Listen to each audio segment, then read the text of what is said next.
भारत की शिक्षा व्यवस्था, नरेंद्र मोदी ने क्या कर दिया भारत की शिक्षा व्यवस्था के साथ आप जानते हैं। न पढ़ूंगा, न पढ़ा हूं, न पढ़ूंगा, मैं अनपढ़ हूं तो पूरा देश अनपढ़ होना चाहिए, और वही कर रहे हैं।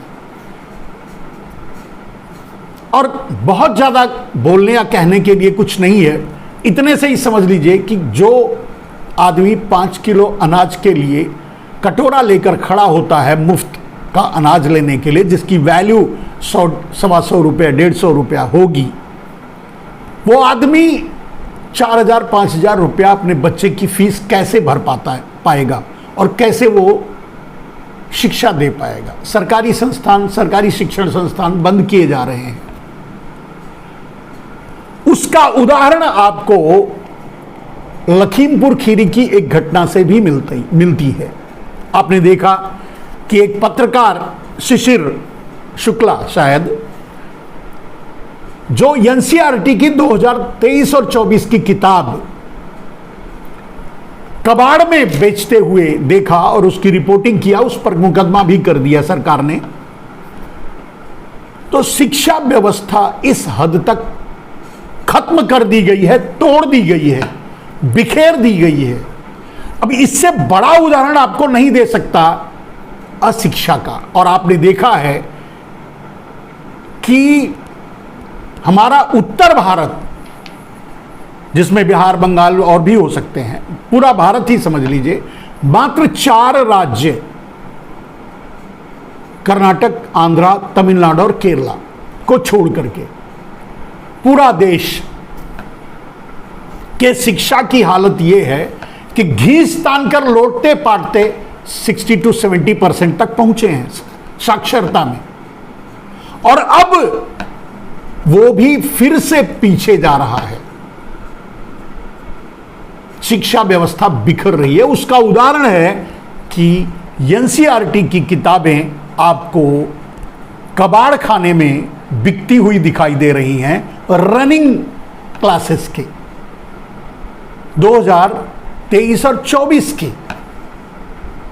ये रिपोर्टिंग शिशिर शुक्ला का है, मेरा अपना कोई इसमें तथ्य नहीं है।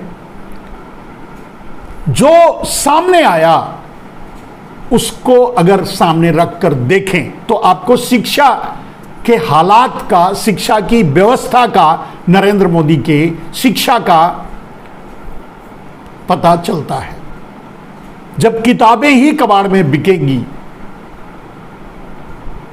तो बच्चे दंगाई ही बनेंगे, झंडे उठाकर ही दौड़ेंगे, जय श्री राम के नारे ही लगाएंगे,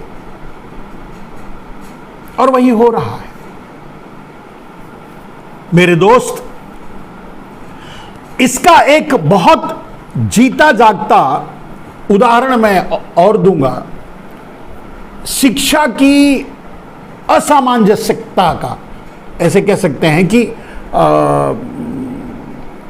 नॉन बैलेंसिंग, यानी कहीं शिक्षा अच्छी है, कहीं शिक्षा खराब। इसका उदाहरण आपके सामने अगर मैं रखूं तो दक्षिण भारत पूरी तरह से परिपक्व और शिक्षित है, यह तो आप भी मानते हैं। इसका उदाहरण भी मैं दे दूंगा प्रमाण के साथ। और यह तो आप जानते ही हैं कि कम से कम तमिलनाडु और केरला, सबसे पहले केरला फिर तमिलनाडु 100% साक्षर हो चुका है। कर्नाटका और आंध्रा भी लगभग 80 to 90% के ऊपर, यानी यह नजदीक पहुंच गया है 100% साक्षरता की ओर। अब और ये पहले से ही है ऐसा, ये व्यवस्था, मतलब ऐसा शिक्षा के प्रति रुझान जो दक्षिण भारत में है वो पहले से ही है। उसका उदाहरण, आप सबसे बड़ा उदाहरण आपको अगर देना चाहूं तो जिस चंद्रयान की सफलता पर नरेंद्र मोदी इतराते नहीं थक रहे हैं, उस चंद्रयान की सफलता में सिर्फ और सिर्फ दक्षिण भारत के ही वैज्ञानिक हैं। आप बताइए, कोई उसमें कोई वैज्ञानिक, इतना बड़ा भारत है, दक्षिण भारत को छोड़ दीजिए, तो इतने बड़े भारत से कोई नहीं है, होगा तो एक आध कोई होगा, नहीं तो नहीं है। यह है शिक्षा का अंतर।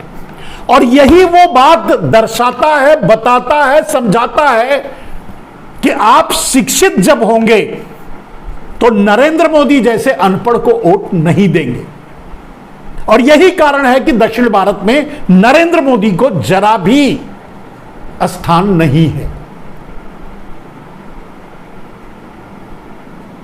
एक सुलझे हुए वोटर की तरह पढ़े लिखे लोग वोट करते हैं, और जब अनपढ़ हैं तो उनका वोटिंग भी अनपढ़ को ही होगा, जो कि आप देख रहे हैं। उदाहरण मेरा शिक्षा का प्रमाण और अशिक्षा का परिणाम दोनों आपके सामने है। मोदी या मोदी जैसे लोगों को वोट उत्तर भारत में ही मिलता है, दक्षिण भारत में नहीं मिलता।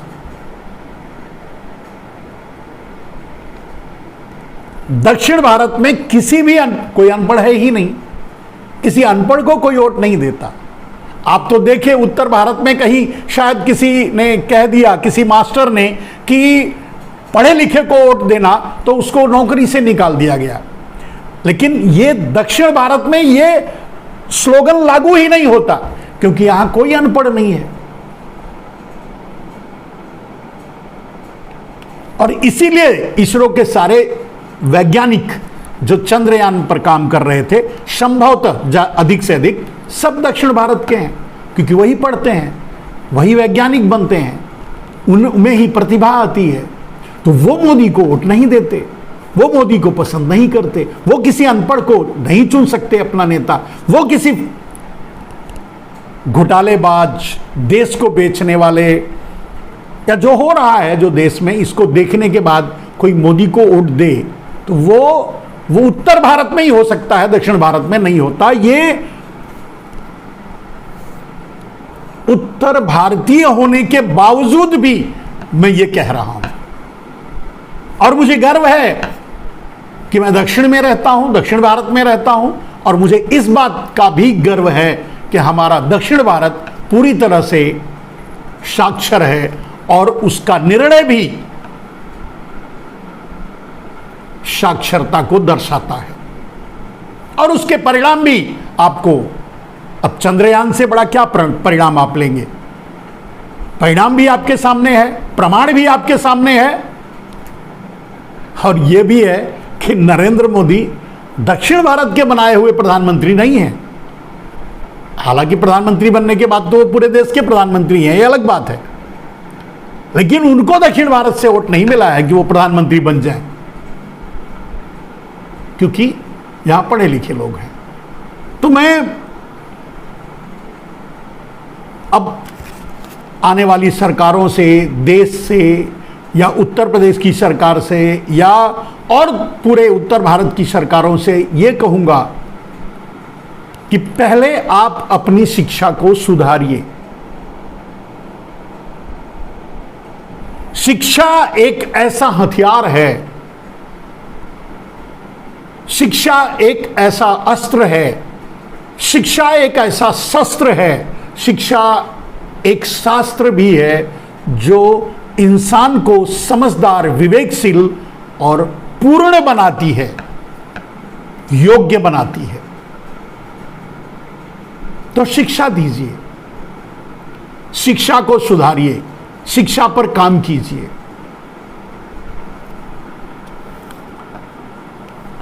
तो मेरे दोस्तों, आज 2-3 मुद्दों पर आपसे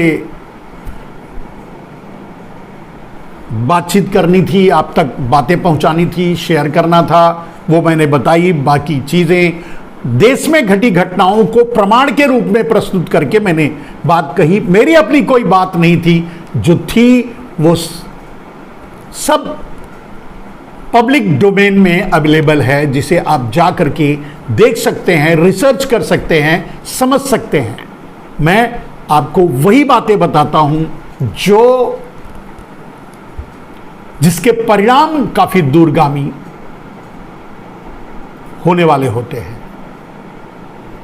तो मेरे दोस्त, आज भी आपकी परीक्षा है। आप अपने आप को इतना परिपक्व बनाइए कि कोई आपके देश को ना बेच पाए, कोई आपके हितों को ना बेच पाए, कोई आपके हक को ना बेच पाए, ना मार पाए। जैसे मुडानी कर रहे हैं, ऐसा देश में ना हो पाए। फिलहाल आज के लिए इतना ही। जय हिंद, वंदे मातरम।